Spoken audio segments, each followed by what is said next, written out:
Tersedak. Kita ini belajar tersedak, intinya pada tersedak, kita bedain aja yang ringan atau yang berat. Kalau obstruksinya ringan, responnya, bantuannya pun sesuatu yang santai-santai aja. Ya udah, misalnya tetap suruh batuk, diobservasi segala macam. Nah, kalau obstruksinya itu udah berat, baru tata laksananya yang heboh-heboh ya. Abdominal thrust segala macam. Beda ini apa? Kalau ringan itu pasiennya masih bisa nafas, masih bisa ngomong, masih bisa batuk.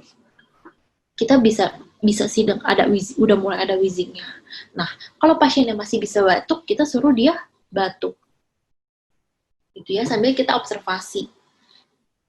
Nah, kalau obstruksinya udah berat, dia universal choking sign kayak gini, udah gitu pasiennya kayak gini, tapi suaranya udah ngik-ngik, bahkan udah nggak bisa batuk, udah cyanosis, berarti itu kan obstruksinya udah berat, udah heboh.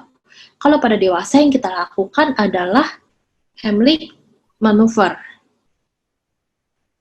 Jebakannya di sini.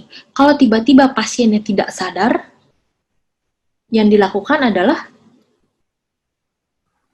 masuk ke bagian BLS ya, cek nadi segala macam. Kalau pada kondisi tersedak, memang settingnya tersedak, terus benda asing itu bisa terlihat di dalam mulut, pas airway kalian boleh keluarin ya. Nah ini, obstruksinya harus bisa bedain yang ringan atau sedang dan yang berat. Kalau yang sedang itu suruh batuk, udah gitu kita cek. Kalau yang berat, kalau pasiennya masih sadar, kita abdominal thrust selama 5 kali. Kalau tidak sadar, berarti masuk ke bagian BLS. Ini ya, posisi abdominal thrust. Oh, BLS itu sebenarnya bisa muncul di OSCE sebenarnya. Tapi katanya kalau di angkatannya ada yang lagi hamil, BLS-nya nggak akan dilakukan. Katanya.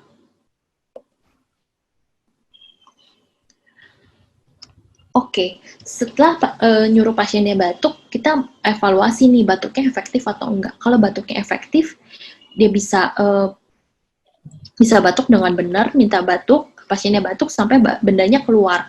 Tapi kalau bendanya nggak keluar, terus observasi. Nah, kalau batuknya tidak efektif, dia suruh batuk tapi nggak bisa benar batuknya, kita mau nggak mau bantuin ya. Kalau pada dewasa yang tadi Heimlich, kalau pada anak ini, dia di bawah 1 tahun, dia itu yang back blow, yang dari punggung. Kalau yang ini, yang di bawah 1 tahun, didorong ke arah kepala ya. Jadi tangannya dari caudal ke arah kranial gitu. Kalau yang di atas 1 tahun, yang ini.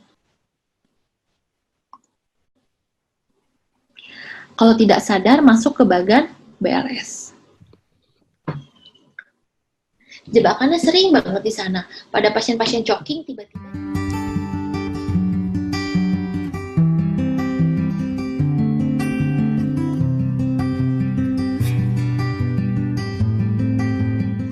antara B, C, dan D ya. Untuk yang B, nah langkah selanjutnya adalah kombinasi 3 obat. Yaitu artinya apa? Sebenarnya dia sudah mengalami serangan. Berarti udah pasti jawabannya tricuspid.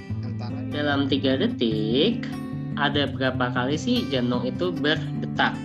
Ini adalah si segmen ST.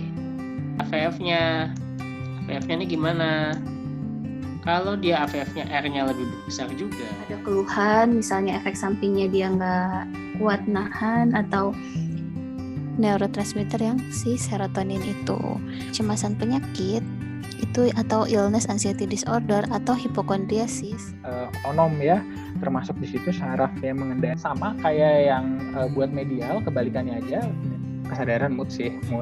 Kalau misalkan matanya ini, kalau cekungnya sudah di bagian penyakit dalam.